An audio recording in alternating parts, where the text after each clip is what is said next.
Hey guys, Chris here at Manifest Concepts. Had some questions over the weekends about pressure relief valves on top of your water heater and things of that nature. So here to answer a couple quick questions for you.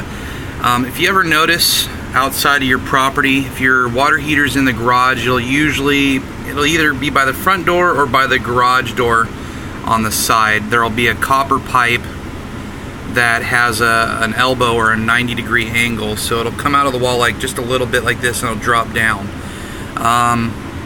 And if it's metal, that's the pressure release line for your water heater. If it's plastic, you need to find the metal one. The plastic one's usually a condensation line for your air conditioner. Air conditioners, you know, if they're in the garage, will go outside sometimes. Newer homes, if there's a bathroom, they go into the drain. But you're looking for that metal pipe to come out of the wall with the 90 down. That's your pressure release line for the water heater. What is a pressure release? Well, a water heater creates pressure. Okay, you're heating water up, you're creating steam, you're creating an exhaust. Pressure builds up inside the tank. Believe it or not, what you see on the outside of this is not the actual tank. This is just an outer shell per se that holds the insulation and some other parts. The tank is in the middle, okay? And think of it as like a boiler or broiler for water. And a pressure release is this thing right here.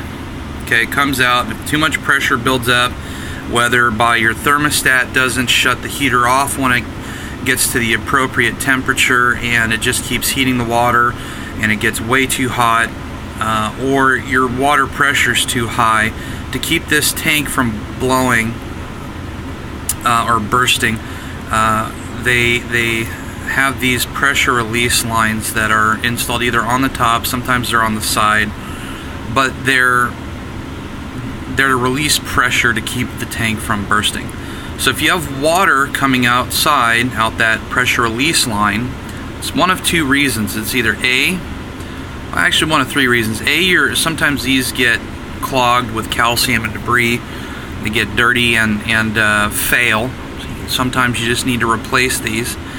B, your water heater is bad and is causing too much pressure, or variant of things that it could be.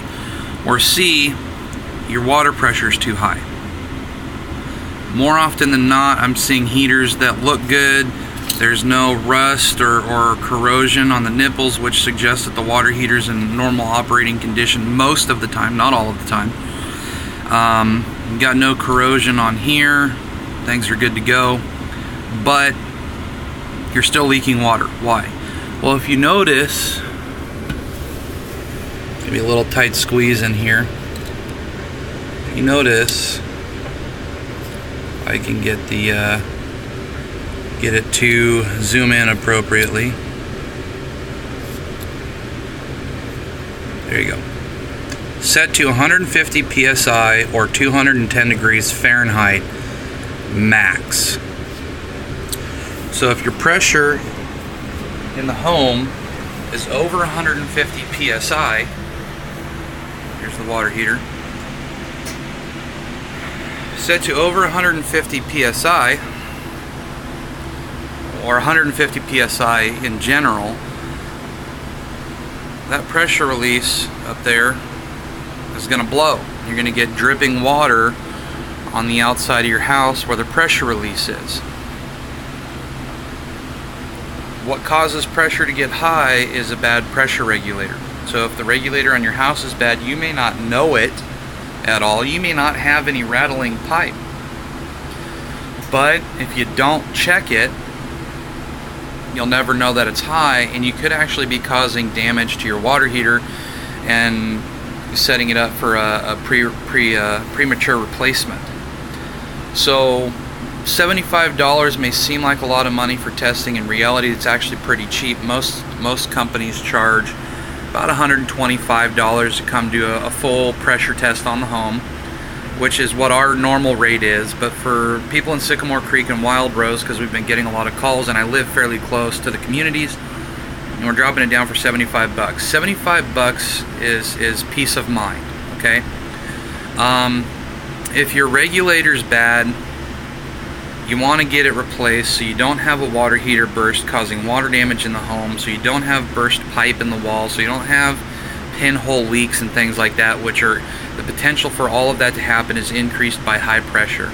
You wanna get it. You wanna know where you stand, so you know what you can do as a homeowner to make sure that damage doesn't happen to your home, or even an individual who owns a home that rents, so you don't cause damage to your tenant's property. Okay?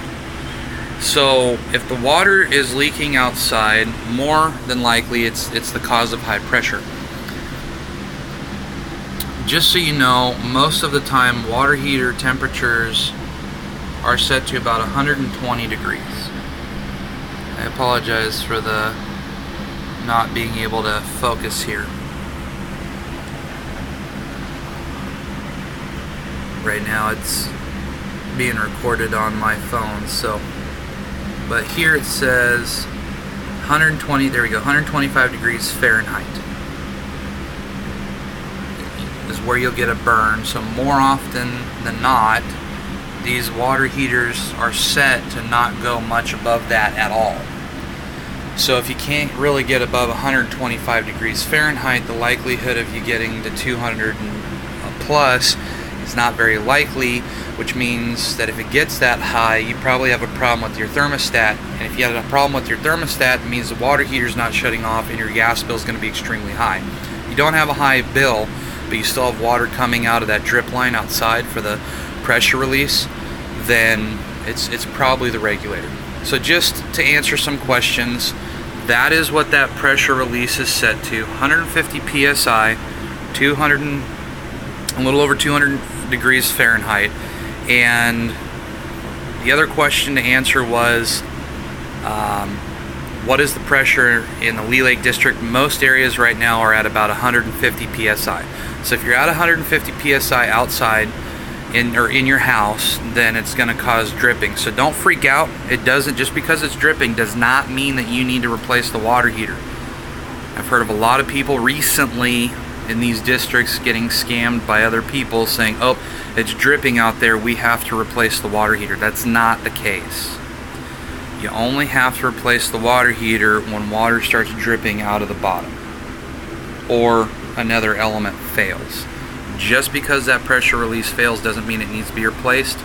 You simply just need to buy a new one and put it in most cases, or change out the pressure regulator to drop the pressure. If you guys have any questions, please feel free to give us a call or post a comment down below. Also feel free to message us on our company page or my personal page. You guys have a good day.